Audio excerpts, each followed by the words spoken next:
Olá, estamos iniciando uma nova série em nosso canal e hoje, particularmente, vamos falar sobre a confissão. Você tem dificuldade de procurar o sacerdote para confessar os seus pecados? Todos nós temos certa dificuldade quando chegamos à confissão. Muitos nem sabem por onde começar ou o que fazer no momento da confissão. Às vezes, por coisas que nos foram ditas na nossa infância ou a maneira como nós compreendemos o sacramento da confissão, e muitas vezes achamos que o confessionário é um tribunal, onde Deus, na pessoa do Padre, está ali para nos condenar ou para nos punir por algo grave que nós fizemos. Mas a verdade não é bem assim. A confissão, é claro, é o lugar que nós vamos para nos reconciliar com Deus. É lugar de misericórdia, de acolhimento. É o lugar que Deus, através dos sacerdotes, nos acolhe, nos perdoa e nos devolve a graça perdida no batismo. Para nos ajudar a fazermos uma boa confissão, principalmente neste tempo que nós estamos vivendo, eu trago alguns passos, precisamente 5 passos que podem te ajudar a fazer uma boa confissão nesse tempo que nós estamos vivendo. O primeiro passo é fazer um bom exame de consciência. É você procurar lembrar todos os pecados que precisa e necessita confessar. Os pecados graves, aqueles que foram cometidos contra os mandamentos de Deus e da Igreja. Eu até recomendo que você faça uma lista dos pecados cometidos para não esquecer. Anote no papel, leve com você na hora da confissão. Não é necessário contar como aconteceu, mas apenas contar o pecado e quantas vezes o cometeu desde a última confissão. Por exemplo, eu faltei à missa dominical 1 vez, 2 vezes, 3 vezes, e etc. O segundo passo, também muito importante, é o arrependimento. O arrependimento é a dor de ter ofendido a Deus pelos meus pecados, mas também o propósito de não cometê-los mais. Sem o arrependimento, deixamos claro que a confissão é inválida, pois não passa de um teatro. Exemplo: se você vai se confessar, mas planejando já cometer de novo o mesmo pecado, a confissão é inválida. Saiba disso. Outra coisa importante: pessoas que deixam de confessar por pensarem, eu acho que cometerei este pecado novamente, então eu não vou confessar. Porém, a consciência do risco de cair novamente não impede de confessar. Claro, havendo um bom propósito de lutar contra este pecado, a confissão é válida. Além disso, devemos confessar, pois a confissão nos dará graças para não cair mais neste pecado.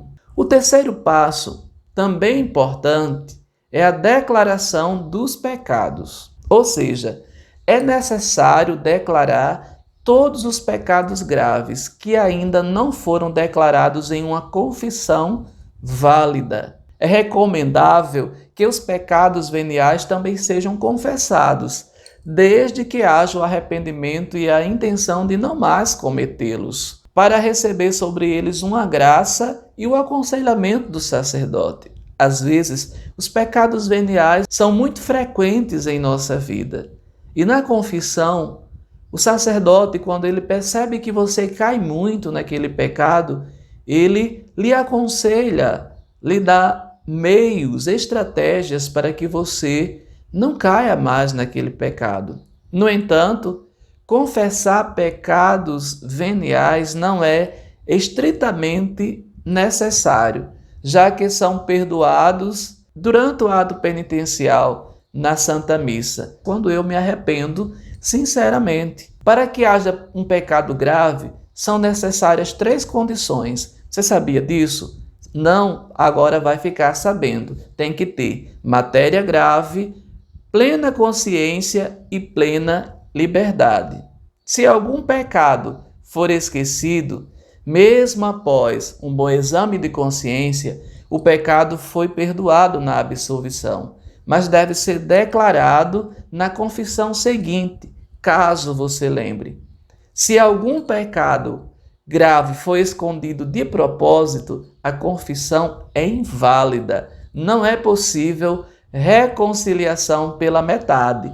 Lembre disso. O quarto passo é a absolvição. Após o ato de contrição, que poderá ser lido, decorado ou espontâneo, você precisa saber um ato de contrição.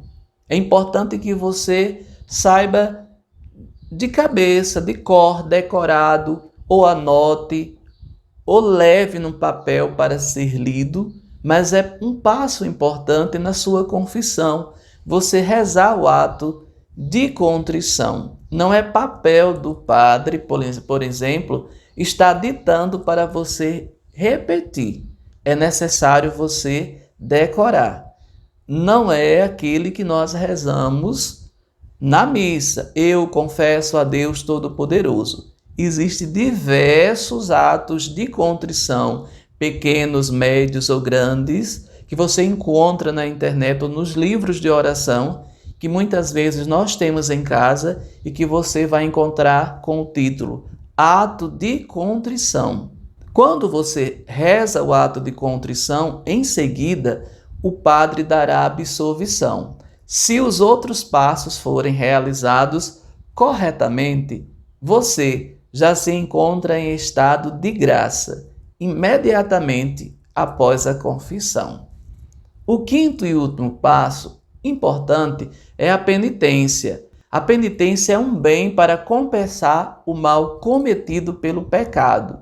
O fiel completará, digamos assim, o processo de reconciliação cumprindo a penitência da confissão. Geralmente, alguma oração que o padre pede para você rezar ou uma boa obra. Pode ser que ele peça, por exemplo, para você fazer uma obra de caridade, visitar um doente, reparar o erro que você cometeu a alguém.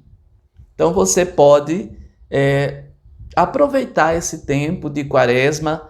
É importante que você faça um bom exame de consciência antes de se aproximar do sacramento da reconciliação. Pegue um exame de consciência geral, com cuidado, vá vendo cada um das perguntas que geralmente tem no exame de consciência, anotando aquilo que você tem certeza que cometeu. Não é aquilo que eu acho que eu cometi.